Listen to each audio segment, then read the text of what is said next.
प्रयत्न के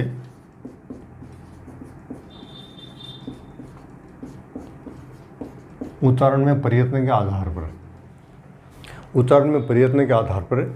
और इस जो दूसरा जो वर्गीकरण है, इसके 3 उपभाग और आएंगे। 3 उपभाग के रूप में हम उसको और पढ़ेंगे। यदि व्यंजन का वर्गीकरण पूछे तो 2 रूप में होता है, उच्चारण स्थान के आधार पर और उच्चारण में प्रयत्न के आधार पर यह वर्गीकरण है व्यंजनों का। उसके बाद में इसके 3 उपभाग और आएंगे। 3 उपभाग के रूप में हम इसको और पढ़ेंगे। तो देखो, उच्चारण में प्रयत्न के आधार पर नंबर 1 आता है सबसे पहले स्पर्शी व्यंजन। स्पर्शी व्यंजन, इनके देखो परीक्षा में प्रश्न भी इनके अलग प्रकार से पूछ जाएंगे कि मान लो कि कौन से ऑप्शन में दे दिया कि निम्नलिखित में से कौन सा स्पर्शी व्यंजन है, कौन सा समूह है, कौन सा वर्ग स्पर्शी व्यंजन है और कौन सा नहीं है। ऐसे प्रश्न पूछे जा सकते हैं। बाकी तो ज़्यादा इनमें कोई ऐसे प्रश्न नहीं पूछ रहे हैं। स्पर्शी व्यंजन का मतलब है कि ऐसे कौन से वर्ण हैं जिनका उच्चारण करने पर मुख विवर में कहीं न कहीं जो है वो स्पर्श होती है, ध्वनि स्पर्श करती है मुख विवर में। तो स्पर्शी व्यंजन का मतलब है कि प्रत्येक वर्ग के प्रथम 4 वर्ण, प्रत्येक वर्ग के प्रथम 4 वर्ण जिसमें च वर्ग को छोड़कर, च वर्ग को छोड़कर, इसमें च वर्ग शामिल नहीं होगा। ध्यान रखना कि वहाँ पे ये पूछा जाएगा, प्रश्न पूछ सकते हैं कि निम्नलिखित में से स्पर्शी व्यंजन नहीं है। ठीक है, स्पर्शी व्यंजन नहीं है तो च वर्ग यदि उसमें आता है तो च वर्ग इसमें स्पर्शी व्यंजन में शामिल नहीं होता है। तो प्रत्येक वर्ग के प्रथम 4 वर्ण, मतलब जैसे क वर्ग है तो क, ख, घ, ये 4 वर्ण। फिर उसके बाद में ट, ठ, ड और ढ। उसके बाद में त, थ, द और ध। उसके बाद में प, फ, ब और ब। ये प्रत्येक वर्ग के प्रथम जो 4 वर्ण है वो स्पर्शी व्यंजन कहलाते हैं, जिसमें च वर्ग शामिल नहीं होगा। ठीक है, च वर्ग इसमें स्पर्शी व्यंजन का ध्यान रखना कि यदि वो स्पर्शी व्यंजन पूछे स्पर्शी व्यंजनों की संख्या कितनी है तो वहाँ तो वो उच्चारण स्थान के आधार तो 25 है वो, और 2 वो यदि आधुनिक वर्गीकरण वाले शामिल करें अड है, उच्चित व्यंजन वाले तो 27 है। और वो संख्या पूछे तो संख्या तो है उच्च स्पर्शी जो व्यंजन या वर्गीय व्यंजन तो वो 25 या 27 ऑप्शन जो भी है वो है। यदि लेकिन इससे पूछे कि स्पर्शी व्यंजन नहीं है, निम्नलिखित में स्पर्शी व्यंजन नहीं है, क्यों इसका प्रश्न आएगा तो ऐसा आएगा कि स्पर्शी व्यंजन नहीं है। तो नहीं वाले में च वर्ग यदि इसमें आता है ऑप्शन में तो च वर्ग इसमें शामिल नहीं होगा, स्पर्शी व्यंजन में च वर्ग शामिल नहीं होता है। तो प्रत्येक वर्ग के प्रथम 4 वर्ण होते हैं जिसमें च वर्ग को छोड़ करके ये स्पर्शी व्यंजन के रूप में ध्यान रखना, अर्थात प्रयत्न करेंगे, उच्चारण में प्रयत्न करेंगे तो ये तो च वर्ग को अलग शामिल किया गया। तो स्पर्शी व्यंजन में ये क वर्ग, ट वर्ग, त वर्ग और प वर्ग इसमें शामिल होता है। उसके बाद में देखिए कि अगला जो आता है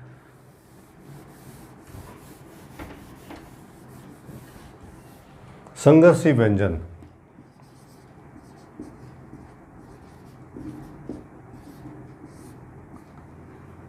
संघर्षी व्यंजन अर्थात ऐसे कौन से वर्ण है जिनका उच्चारण करते समय हमें संघर्ष करना पड़ेगा, अर्थात हवा ज़्यादा ध्वनि कम, मतलब ध्वनि कम और हवा ज़्यादा निकलती है, संघर्ष के साथ में ध्वनि बाहर निकलती है, उसे हम बोलते हैं संघर्षी व्यंजन। तो संघर्षी व्यंजन में अपने कौन कौन शामिल है अपने तो तालव्य, मूर्धन्य और दंत्य। ये संघर्षी व्यंजन में शामिल है, तालव्य, मूर्धन्य और दंत्य जो है वो अपने संघर्षी व्यंजन में शामिल हो जाते हैं। और साथ में अपने जो तालव्य, मूर्धन्य, दंत्य यानी कि जो उसमें व्यंजन है वो सारे उसमें व्यंजन, तो साथ में अपने ये उसमें इसमें भी है का मतलब हमें ध्वनि भी ज़्यादा निकलती है और साथ साथ में हमें उसमें भी बाहर निकलती है, तो ये शामिल हो जाएंगे। और साथ में यदि हम अरबी फारसी बोलेंगे तो अरबी फारसी में यदि हम क नीचे नुक्ता, ख, ज और फ, ये अरबी फारसी वाले भी इसमें शामिल। ये अरबी फारसी वाली ध्वनि है, अरबी फारसी। और ये नीचे इनकी पहचान क्या, इनके नीचे नुक्ता लगा होगा, नुक्ता चिन्ह लगा होगा। हमने जो है हमारी वर्णमाला में जो है वर्णमाला में जो है, जैसे आपने ये पढ़ा अखबार, अखबार, तो अपने ख लगा ये ख, इसमें थोड़ा संघर्ष, हमें थोड़ा संघर्ष करके ध्वनि नहीं, आसानी से ख नहीं बोल सकते, आसानी से यदि ख बोलते हैं तो इसका मतलब ये शब्द सही नहीं आया, तो इसमें हमें थोड़ा प्रयत्न करना पड़ेगा, संघर्ष करना पड़ेगा, तब जाके ध्वनि निकलेगी। और जैसे अपने बाजार, उसके बाद में जफर, हाँ फ करने पर फ, हमारा वाला फ जो है वर्णमाला वाला जो फ है उसका एक प्रकार से हम एफ और एफ ए, ठीक है, या एफ मान लो। और लेकिन इस फ का मतलब क्या है, जो अरबी फारसी वाला जो फ है इसका मतलब होता है कि इसमें डबल एफ आता है, डबल एफ आता है। जब हम इसको इसका इंग्लिश में हम नाम लिखते रूपांतरित करते हैं तो डबल एफ। और ये जो अपने वाला जो जय होता है, जो जग वाला जय, तो जय और जग, लेकिन ये जो जय होता है इसका मतलब क्या आता है कि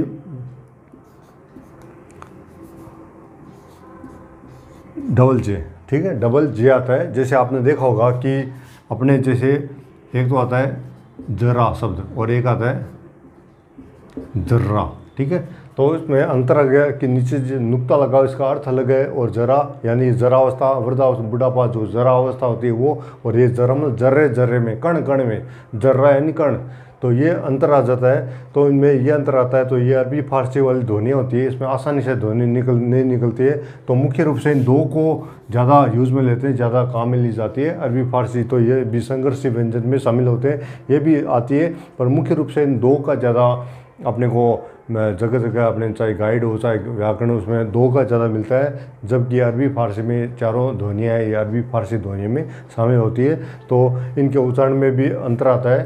तो ये जय है और ये फ, इनका उच्चारण वो अपने वाला फ का उच्चारण एफ है, तो ये डबल एफ है, और ये जय, और इसमें जो नुक्ता चिन्ह है इसका डबल जे है। आपने देखा होगा राज जो लिखा हुआ है राज, ठीक है, और एक राज जे लिखा हुआ है।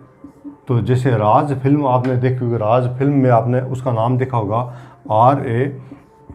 RAJJ, ठीक है। राज अपने वाला जो राज है, ठीक है, वो तो है कि जो अपने वाला राज है, राजा, जो राजा शब्द बनता है वो राज है। और ये राज मतलब जो रहस्य वाला जो राज है वो ये है जिसमें नुक्ता चिन्ह आता है। इसलिए आपने देखा होगा इस फिल्म का नाम जो आया था वो RAJJ था, तो वो राज का मतलब इसमें नुक्ता चिन्ह था, नीचे नुक्ता चिन्ह होता है, तो ये राज होता है। तो इसलिए अरबी फारसी ध्वनियों का मतलब होता है कि जहाँ पे नुक्ता चिन्ह लगे होते हैं। जैसे अपने तत्सम तद्भव देश विदेशी शब्द यदि पूछा जाता है, उसमें पूछ ले कि निम्नलिखित में से कौन सा विदेशी है शब्द है, तो यदि वहाँ पे अरबी फारसी पूछा है तो अरबी फारसी शब्द कौन सा, तो नीचे यदि नुक्ता चिन्ह नीचे नुक्ता है तो इसका मतलब वो अरबी फारसी ध्वनि का चिन्ह है। तो वहाँ पे अरबी या फारसी उसका कौन सी विदेशी भाषा का, तो अरबी भाषा है, तो वो नीचे नुक्ता जहाँ पे लगे होंगे वो अरबी फारसी ध्वनियाँ होती है। उसके बाद में देखिए अगला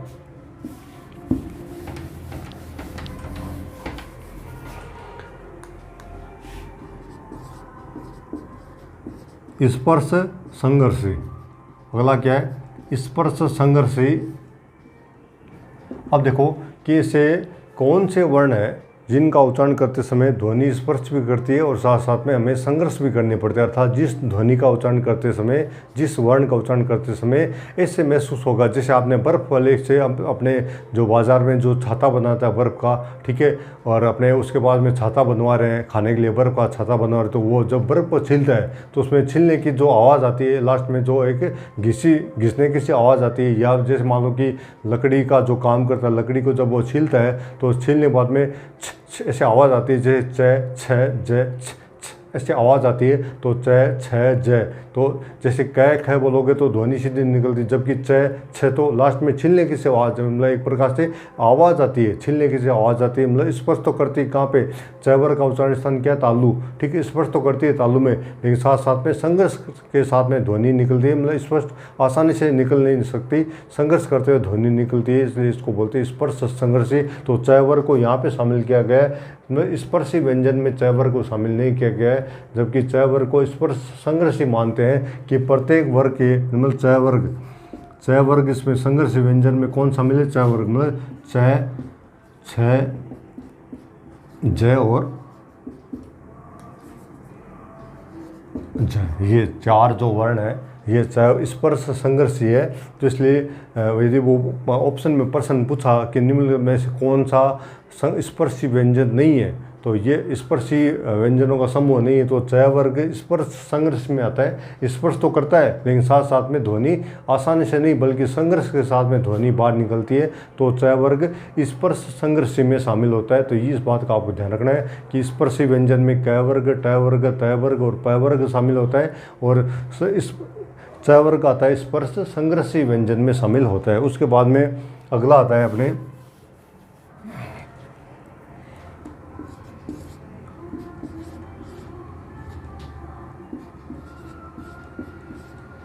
लुंठित व्यंजन। लुंठित व्यंजन अर्थात इसको लुंठित भी बोलते हैं, इसका दूसरा नाम क्या, प्रकंपित।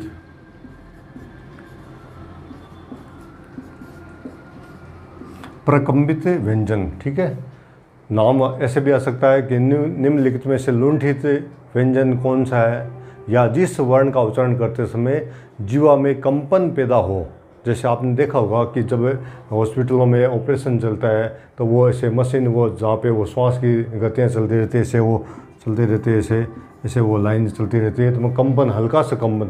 तो र इसमें कौन आता है कि जिस वर्ण का उच्चारण करते समय जीवा में कंपन हो, हल्का सा कंपन पैदा होता है, तो वो होता है र। तो र का नाम क्या है, र कौन सा वर्ण है, लुंठित व्यंजन या प्रकंपित व्यंजन भी इसका नाम है। इसको लुंठित व्यंजन भी बोलते हैं, इसको प्रकंपित व्यंजन भी बोलते हैं। जैसे आपने देखा हो तो वो ऐसे, या आपने जब डीजे चलाते हैं या जहाँ पे सॉन्ग चलता है तो डीजे वाली जो मशीन होती है उसमें वो ऐसे वो तरंगे चलते रहते हैं, और वो मशीन अपने हॉस्पिटल में भी ऐसे वो मशीन चलती है जब तक अपने सांसें चलती है, और वो चलते चलते क्लीन हो जाए, मतलब लाइन क्लियर हो गई, मतलब वो आदमी उसके आगे टिकट कट गई और उसकी लाइन का रास्ता क्लियर है, आगे वो जा सकता है आराम से, और तभी वो ऐसे लाइन चलती है। तो वो तरंगे, हल्की सी तरंग उत्पन्न होती है, तो वो तरंगे जो तरंग उत्पन्न होती है, इसका मतलब हल्की जीवा में जो कंपन उत्पन्न हो, कंपन। तो र बोलते समय जीभ थर्राती है, हल्की सी जीभ थर्राती है, आप महसूस करोगे। र बोल के देखो, र, तो र बोलते आपकी जीभ ऐसे हल्की सी कंपन करेगी, थर्राएगी, तो र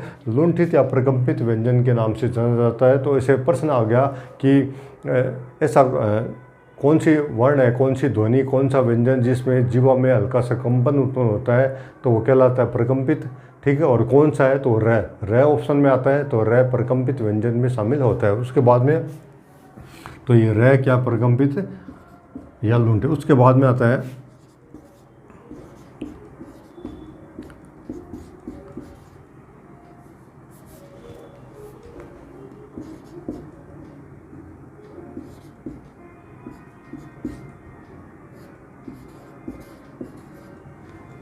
और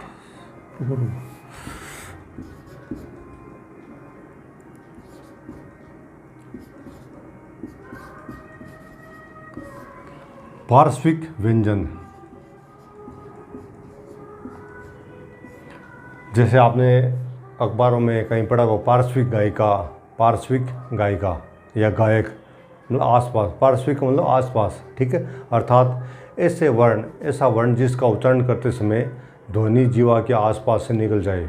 ल, जैसे ल बोलोगे तो आपको ऐसा महसूस होगा ल, तो ध्वनि जीवा के आसपास से निकल जाती है, तो उसे पार्श्विक व्यंजन बोलते हैं। तो पार्श्विक व्यंजन अर्थात जिस वर्ण का उच्चारण करते समय ध्वनि जीवा के आसपास से निकल जाए उसे पार्श्विक व्यंजन बोलते हैं। अब देखिए ल के जो ल वर्ण उसके कितने नाम हो चुके हैं कि ल वर्ण को हमने उच्चारण स्थान में पढ़ा था, ल वर्ण को हमने उच्चारण स्थान में पढ़ा, जो सूत्र के संस्कृत के सूत्र के अनुसार हमने पढ़ा, तो ल दंत है, ठीक है। ल के क्या क्या नाम होंगे, ल दंत भी है,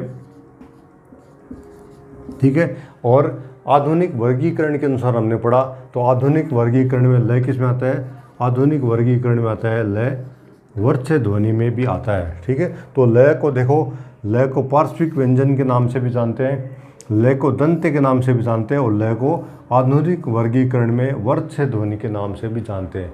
ऑप्शन में मान लो कि यदि आएगा ना, यदि प्रश्न पूछा जाएगा, यदि पार्श्विक ऑप्शन आ रहा है तो फिर इसका मतलब आपको पार्श्विक वाला ही करना है, मतलब इसका अनुसार उसने प्रयत्न के आधार पर प्रश्न पूछा है, प्रयत्न के आधार पर पूछा है तो यह ऐसा प्रश्न पूछेगा कि जिस वर्ण का उच्चारण करते समय ध्वनि जीवा के आसपास से निकल जाए उसे हम कहते हैं पार्श्विक, या पार्श्विक करने पर कौन से वर्ण का उच्चारण होगा तो ल, ठीक है।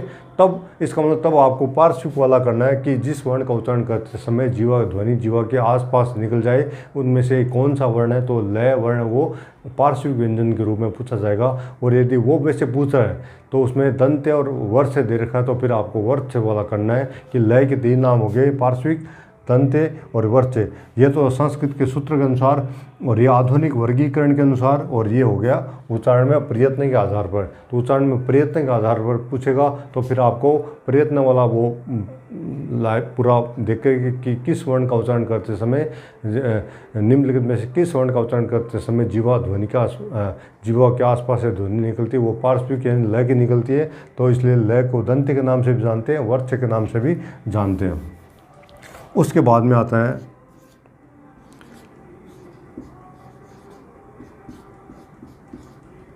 उच्छिप्त व्यंजन या वर्ण। उच्छिप्त व्यंजन या वर्ण, तो उच्छिप्त मतलब उच्छिप्त का अर्थ होता है फेंका हुआ, ध्वनि फेंकी हुई सी महसूस होती है। तो इसका दूसरा नाम क्या है, इसका उच्छिप्त का दूसरा नाम है ताड़न जात, या इसको द्विगुण के नाम से भी इसको जानते हैं, ठीक है। द्विगुण के नाम से भी इसको जानते हैं। उच्छिप्त भी है। उच्छिप्त का अर्थ होता है ध्वनि फेंकी हुई सी महसूस होती है, या ताड़न मतलब तड़ित, बिजली की गति के समान झटके के साथ में, बिजली की गति के समान, तड़ित की गति के समान जीभ झटके के साथ में नीचे गिर जाती है, अर्थात जीभ ऊपर वाले कठोर तालु को स्पर्श करते हुए नीचे की तरफ आ जाती है। तो इसमें 2 ये वर्ण आते हैं, ड़ ढ, ड़ ढ, ठीक, ड़ ढ 2 वर्ण आते हैं कि जीवा जो है, एक तो जैसे आपने हिंदी वर्णमाला के अंदर तो हमने पढ़े थे, यानी हिंदी वर्णमाला के दो चाहे संस्कृत की वर्णमाला के दो, ये प्रश्न पूछा भी गया है कि निम्नलिखित में से कौन से वर्ण संस्कृत की वर्णमाला के नहीं है। तो ऑप्शन में ये भी था और ऑप्शन में ये भी है, ठीक है। तो ये तो संस्कृत की वर्णमाला के नहीं है, ठीक है, संस्कृत की वर्णमाला में शामिल नहीं है, जबकि आधुनिक वर्गीकरण में इनको हमने शामिल कर रखा है। संस्कृत की वर्णमाला के तो ये है। अब इनमें देखो, जब हम इसका अंग्रेजी में रूपांतरण करते हैं, अंग्रेजी में हमें नाम लिखना होता है, तब हम ये ड को क्या लिखते हैं, डी लिखते हैं, ठीक है, और इसको हम क्या लिखते हैं, डी और एच, ढ, ठीक है। जबकि आपने देखा होगा कि इसको हम लिखते हैं आर और इसको हम लिखते हैं आर एच। जैसे हमें लिखना गढ़, गढ़ नाम लिखना हो, सुजानगढ़, राजगढ़, जो भी गढ़ लिखना हो तो हम लिखते हैं GARH लिखते हैं, GARH। हम GADH नहीं लिखते क्योंकि वो गढ़ है, गढ़ ध्वनि जीवा झटके के साथ में जीवा नीचे गिर जाती है। ध्वनि मतलब एक प्रकार से गति, बिजली की गति के समान जीवा ऊपर जाके झटके के साथ में नीचे गिरती है। मतलब ध्वनि हमें फेंकी हुई सी जीभ लुढ़कती हुई सी महसूस होती है, अर्थात जिस वर्ण का उच्चारण करते समय जीवा लुढ़कती हुई सी महसूस हो, ध्वनि फेंकी हुई सी महसूस हो, या जीभ झटके के साथ में नीचे गिरती हुई महसूस हो, तो उसे हम उच्छिप्त व्यंजन कहते हैं। उच्छिप्त यानी फेंका, ध्वनि फेंकी हुई सी महसूस होती है। तो जैसे एक तो सड़क, लड़का, पढ़ना, तो ड, एक तो ड में तो हम आसानी से आराम से बोला ड की ध्वनि तो हम डी, जो डी लिखते हैं, ड तो हम धीरे से आसानी से बोलते हैं, और जबकि इसमें ध्वनि फेंकी हुई सी महसूस होती है ड। तो ये उक्षिप्त व्यंजन है, अर्थात ध्वनि फेंकी हुई सी महसूस होती है हमें। ध्वनि फेंकी हुई सी महसूस होने पर इसका नाम उक्षिप्त व्यंजन, उत्क्षिप्त व्यंजन और ताड़न जात व्यंजन, इसको द्विगुण भी, अर्थात इसको ये मतलब हिंदी की वर्णमाला में भी काम आ रहा है, ठीक है। मतलब इसमें डबल 2 गुण है, तो ये हिंदी की वर्णमाला होगा तो इसको हम आर और इसको हम RS लिखते हैं, इसको हम डी और DH लिखते हैं, दोनों में अंतर आता है। तो ये उक्षिप्त व्यंजन के रूप में ये काम आता है। उसके बाद में आता है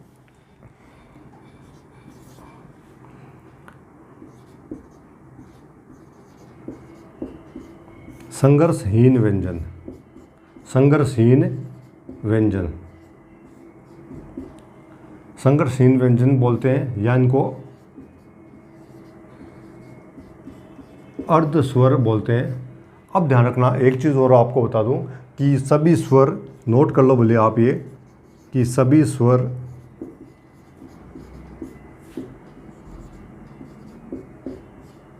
ईसत कहलाते हैं। ईसत या ईशित कहलाते हैं। सभी स्वर ईसत कहलाते हैं और सभी व्यंजन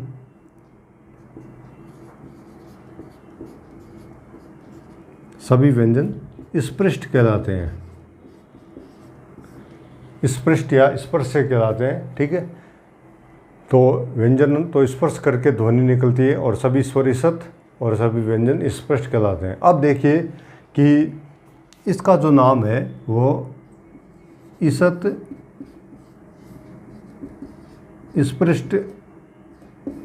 स्पष्ट नाम भी है, अर्थात जिन वर्णों का या जिन व्यंजन का वर्णों का उच्चारण करते समय ध्वनि बिना संघर्ष के ध्वनि बाहर निकले, और इन्हें अर्ध स्वर इसलिए कहते हैं कि आदि स्वर के जैसे उच्चारण तो होता है स्वर के जैसे, जितना समय अल्प समय जितना अपने जो लघु स्वर होते हैं, मूल स्वर होते हैं, उनका उच्चारण करने में जितना समय लगता है उतना समय इनमें लगता है तो व्यंजन, लेकिन स्वर के समान कम समय लगता है, उच्चारण होने में कम समय लगता है, इसलिए ये अर्ध स्वर कहलाते हैं। और ये ईसत स्पष्ट इसलिए कहलाते हैं क्योंकि ये है तो, अब इसमें देखो कि ये र ल व, ठीक, यह र ल व ईसत स्पष्ट भी है क्योंकि है तो व्यंजन, तो सभी व्यंजन क्या कहलाते हैं, स्पष्ट। ठीक है, और इनका उच्चारण कैसे होता है, इनका समय कितना लगता है, स्वर के समान। जो मूल स्वर है ए ई उ, जितना समय उनमें लगता है उतना अल्प समय इनका उच्चारण है य र ल व, ये र ल व, तो जितना समय ए में बोलने में लगता है उतना समय इसमें लगता है, इसलिए है तो व्यंजन, इसलिए इनको अर्ध स्वर के रूप में भी इनको जानते हैं। मतलब इनका नाम अर्ध स्वर भी है। संघर्षहीन इसलिए बोलते हैं कि उनमें संघर्ष न तो संघर्ष करना पड़ता है, मतलब आसानी से ध्वनि निकल जाती है, तो आसानी से ध्वनि निकलती है संघर्षहीन व्यंजन अर्ध स्वर। और ईसत स्पष्ट भी इनको कहते हैं, तो यह र ल व ईसत स्पष्ट भी है क्योंकि है तो व्यंजन और स्वर के समान इनकी गति होती है, तो इसे ईसत स्पष्ट भी कहलाते हैं। तो इस प्रकार ये उच्चारण में प्रयत्न के आधार पर ये इनके वर्गीकरण किया गया है। तो इनके प्रश्न यदि आपको पूछा जाए कि अर्ध स्वर कौन से हैं, तो अर्ध य र ल व अर्ध स्वर है, ईसत स्पष्ट य र ल व ईसत स्पष्ट भी है और संघर्षहीन व्यंजन भी है। और आपने देखा होगा कि उधर यह को यदि सूत्र के अनुसार देखें उच्चारण स्थान, तो ये तालव्य व्यंजन कहलाता है। ठीक है, तालव्य व्यंजन, इसलिए तालव्य, इसका उच्चारण स्थान तालु भी है। ठीक है, र का मूर्धन्य है, ल का वर्च्य और दंत्य दोनों है, और व का वकार से दंतोष्ट भी है। तो वो उच्चारण स्थान पूछे तो वो दांत और ओष्ठ, वर्च्य और दंत्य, और इसका मूर्धा, ठीक है, मूर्धन्य, और ये तालव्य। और यदि ऐसा पूछा जाए कि ईसत व्यंजन ईसत स्पष्ट कौन से हैं, तो ये र ल व, अर्ध स्वर के नाम से कौन जाने जाते हैं, तो ये र ल व, और संघर्षहीन के नाम से कौन जाने जाते हैं, तो ये र ल व वो संघर्षहीन के नाम से जाने जाते हैं। तो इस प्रकार उच्चारण में लगने वाले जो उच्चारण में प्रयत्न के आधार पर दो उपभाग और है। उन उपभागों में प्रथम है नाद या गूंज के आधार पर या कंपन के आधार पर वर्णों का वर्गीकरण, जिसमें इसके दो भाग है। एक तो घोष, या इसको सह घोष भी बोलते हैं, घोष भी नाम आ सकता है या सह घोष भी नाम इसका आ सकता है। तो इसमें नाद या गूंज का मतलब है कि आप सम्मानित जो हमारे वर्ण हैं उन वर्णों में से कौन से वर्ण हैं जिनका उच्चारण करते समय गूंज ज़्यादा होती है, गूंज बहुत ज़्यादा होती है, आवाज़ बहुत, ध्वनि बहुत ज़्यादा होती है।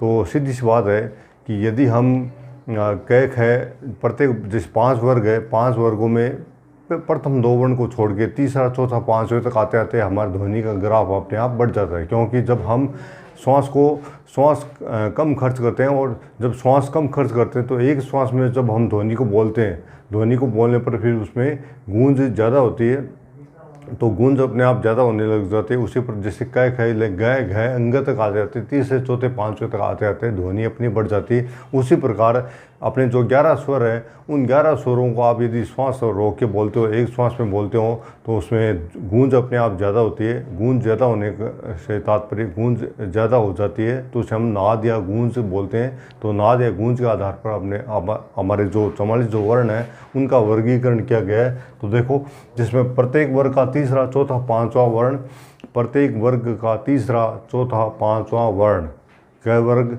तो क वर्ग का ग घ अंग, च वर्ग ट ठे च छ ज झ य। तो तीसरा चौथा पांचवा जो वर्ण आता है वो अपने जो घोष में आता है, घोष कह सकते हो या सघोष कह सकते हो, कि प्रत्येक वर्ग का तीसरा चौथा पांचवा वर्ण सघोष होता है।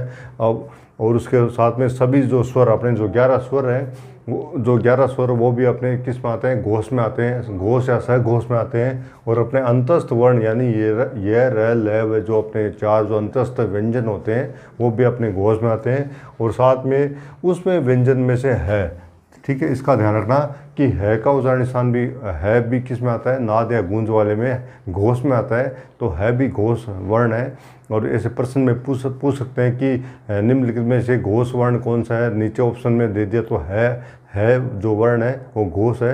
तो है का उच्चारण करते समय है काकल्य या अपने अलीजीवा से आधुनिक वर्गीकरण में काकल्य अलीजीवा माना गया है, जबकि संस्कृत की जो सूत्र व्याकरण सूत्र में इसको कंठ माना गया है। तो ये भारी वर्ण होने के कारण इसमें ध्वनि ज़्यादा आती है, तो है भी घोष में आता है। तो इस प्रकार प्रत्येक वर्ग में जो एक वर्ग में 3 होते हैं तो 5 वर्ग में तो 3 × 5 15 हो गए। तो 15 जो 5 जो अपने वर्गीय व्यंजन है, वर्गीय व्यंजन में 15 जो वर्ण है वो तो घोष है। और सभी स्वर जो 11 स्वर है वो घोष है। और 4 अंतस्थ व्यंजन है और 1 अपने है आ गया, तो इनकी संख्या गई। तो घोष वर्णों की संख्या 31 मानी गई है, घोष वर्णों की संख्या 31 मानी गई है। इसके साथ साथ में यदि आपसे पूछ ले कि अनुस्वार किस में आता है, तो अनुस्वार को भी घोष वर्ण में शामिल किया गया है। हालांकि बहुत कम पूछते हैं, फिर भी यदि ध्यान में रहे आपको अनुस्वार को भी घोष में शामिल किया गया है, क्योंकि प्रत्येक वर्ग का तीसरा चौथा पांचवा वर्ण होता है वो नासिक व्यंजन होता है। और अनुस्वार भी नासिक व्यंजन है, इसलिए नासिक व्यंजन के साथ में अनुस्वार को भी नासिक व्यंजन में शामिल किया गया है। तो अनुस्वार को भी घोष में शामिल किया गया है, इस बात को भी आप ध्यान रखना। उसके बाद में दूसरा आता है इसका अघोष, मतलब इससे कौन से वर्ण जिनके उच्चारण करते समय ध्वनि या नाद या गूंज कम होती है। तो प्रत्येक वर्ग का प्रथम 2 वर्ण, प्रत्येक वर्ग का पहला दूसरा जो वर्ण होता है वो अघोष होता है। और इसके साथ में जो उसमें व्यंजन है, उसमें व्यंजन में है, इसके साथ में जो चौथा है वो तो ऊपर वाले में शामिल हो गया। और ये तालव्य श, मूर्धन्य श और दंत्य श ये इसमें शामिल हो गए। तालव्य, मूर्धन्य, दंत्य इसमें शामिल हो गए। तो प्रत्येक वर्ग का एक वर्ग में 2 है तो 5 वर्ग में 5 × 2 ये 10 हो गए। और 3 वो हो गए तो इनकी संख्या हो गई 13। तो अब देखिए 31 और प्लस 13 तो वापस कितने होंगे, 44। अपने 44 वर्ण हो गए। तो अपने जो 44 वर्ण है इनको 2 भागों में, नाद या गूंज के आधार पर इनको 2 भागों में बांटा गया है कि घोष और अघोष या सघोष। अघोष से भी कह सकते हैं, सघोष का विलोम होता है अघोष। तो प्रत्येक वर्ग का तीसरा चौथा पांचवा वर्ण घोष होता है, सभी स्वर घोष होते हैं। और अंतस्थ व्यंजन भी घोष है और है को भी घोष में शामिल किया गया है। और अपने अनुस्वार को भी घोष में शामिल किया गया है। और इधर हम इस पर विशेष रूप से ध्यान रखना, विसर्ग का यदि पूछे विसर्ग किस में आता है तो विसर्ग अघोष में आता है। हालांकि विसर्ग है कार की ध्वनि आती है, विसर्ग को भी काकल्य या अलीजीवा का उच्चारण स्थान माना गया है, लेकिन फिर भी विसर्ग में ध्वनि कम गूंज कम होती है। तो इसलिए विसर्ग को अघोष में शामिल किया गया। यदि आपसे प्रश्न पूछ ले कि विसर्ग किस में आता है तो विसर्ग अघोष में आता है, अनुस्वार आता है घोष में, अनुस्वार घोष में और विसर्ग अघोष में शामिल किया गया है। इस प्रकार आपको ध्यान रखना कि जो प्रत्येक वर्ग का तीसरा चौथा पांचवा वर्ण घोष है, सभी स्वर घोष है, अंतस्थ व्यंजन घोष है भी घोष में आता है और अनुस्वार को भी घोष में शामिल किया गया है। इधर अघोष में प्रत्येक वर्ग का प्रथम पहला दूसरा वर्ण और जो उसमें व्यंजन में तीनों जो शय, तालव्य, मूर्धन्य, दंत्य शय इनको इसमें शामिल किया गया। उसके बाद में अगला जो वर्गीकरण आता है वो आता है कि प्राणवायु या श्वास वायु के आधार पर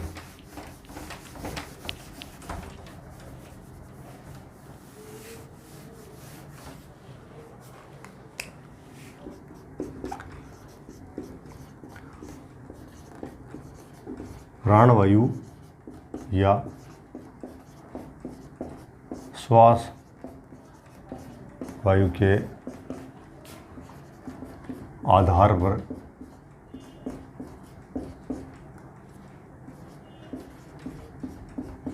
वर्णों का वर्गीकरण।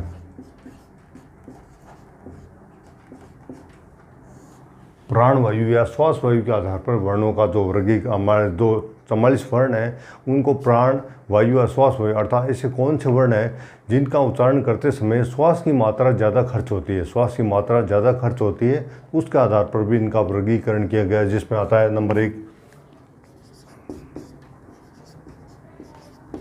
अल्प प्राण और नंबर 2 आता है महाप्राण। अल्प प्राण का मतलब है कि अल्प प्राण अर्थात बहुत कम श्वास कम खर्च होती है, तो अल्प प्राण और महाप्राण। तो श्वास कम खर्च होने का तात्पर्य कि अल्प रूप में, अल्प मात्रा में, बहुत कम मात्रा में। तो जब हम प्रत्येक वर्ग के जो 5 वर्ण हैं उनका जब उच्चारण करते हैं तो क ख घ, तो दूसरे को चौथे को हम थोड़ा लंबा खींचते हैं और पहले तीसरे और पांचवें को थोड़ा हम कम श्वास कम लगती है उसमें।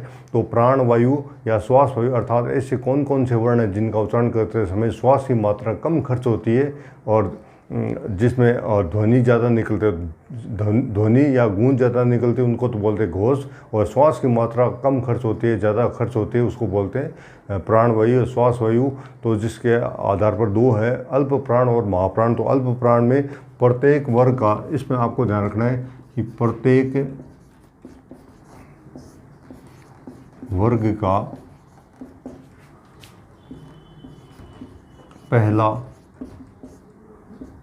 तीसरा, पांचवां वर्ण, प्रत्येक वर्ग का पहला, तीसरा, पांचवां वर्ण। और बस यहाँ तक, बाकी उसमें सब सेम है।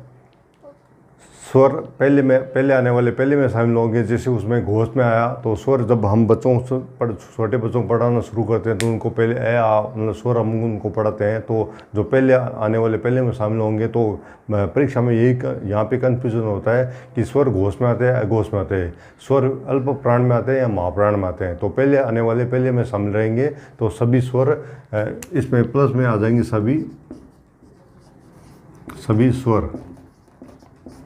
सभी स्वर जो अपने जो 11 जो स्वर हैं वो इसमें, सभी स्वर इसमें आ जाएंगे।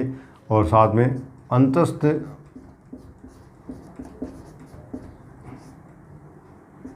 वर्ण या व्यंजन इसमें आते हैं। अब इसमें फ़र्क इतना है कि जो है को हमने जब घोष में है को हमने घोष में शामिल किया था, जबकि उसमें व्यंजन है वो अघोष में आता है। सारे उसमें व्यंजन अघोष में है, बस केवल है को उसमें शामिल किया था।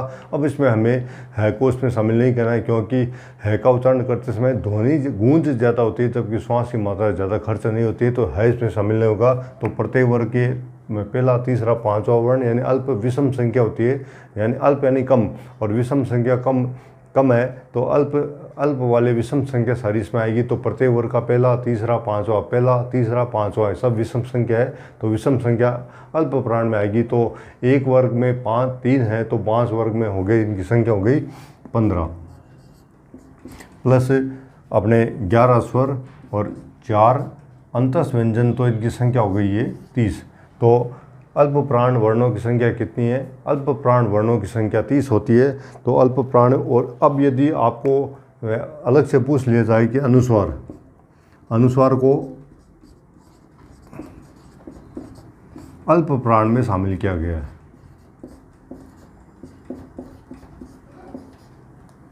अनुस्वार को अल्प प्राण में शामिल किया गया है।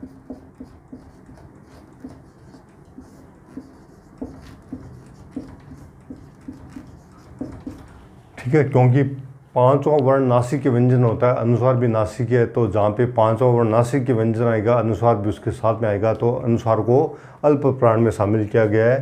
तो ये अलग से पूछे तब की बात है। बाकी अल्प प्राण वर्णों की संख्या कितनी है? 30 है। उसके बाद में आता है महाप्राण।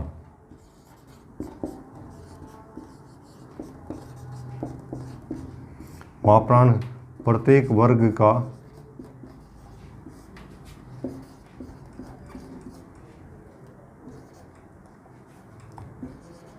दूसरा, चौथा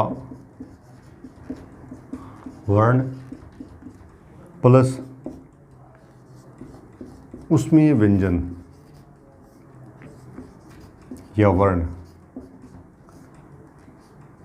इसमें उसमें व्यंजन को शामिल किया गया। इसमें है भी, इसमें शामिल है घोष के जैसे नहीं, घोष में जैसे है उसमें शामिल है, घोष में है उसमें व्यंजन होने के बावजूद भी घोष में शामिल हो गया था, जबकि इसमें महाप्राण में ही ये रहेगा। तो प्रत्येक उसमें व्यंजन यानी कि ये तालव्य, मूर्धन्य, दंत्य और है, ये इसमें शामिल हो जाएगा। तो एक वर्ग में 2 है तो 5 वर्ग में 10 और ये हो गए 4 और इनकी संख्या हो गई 14। तो 30 और 14 कितने हो गए? 30 + 14 हो गए वापस 44 वर्ण। ठीक है, 44 वर्ण। अब यदि बात आए कि विसर्ग को किसमें शामिल किया, तो विसर्ग को इसमें शामिल महाप्राण में, विसर्ग को विसर्ग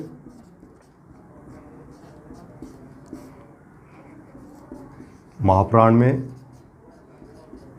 शामिल है। ठीक है, विसर्ग महाप्राण में शामिल है, विसर्ग को महाप्राण में शामिल किया गया है। तो इस प्रकार नाद या गूंज के आधार पर तो घोष और अघोष और श्वास या प्राणवायु, श्वास वायु या प्राणवायु अर्थात ऐसे कौन से वर्ण 44 वर्णों में से ऐसे कौन कौन से वर्ण हैं जिनके उच्चारण करते समय श्वास की मात्रा ज़्यादा खर्च होती है।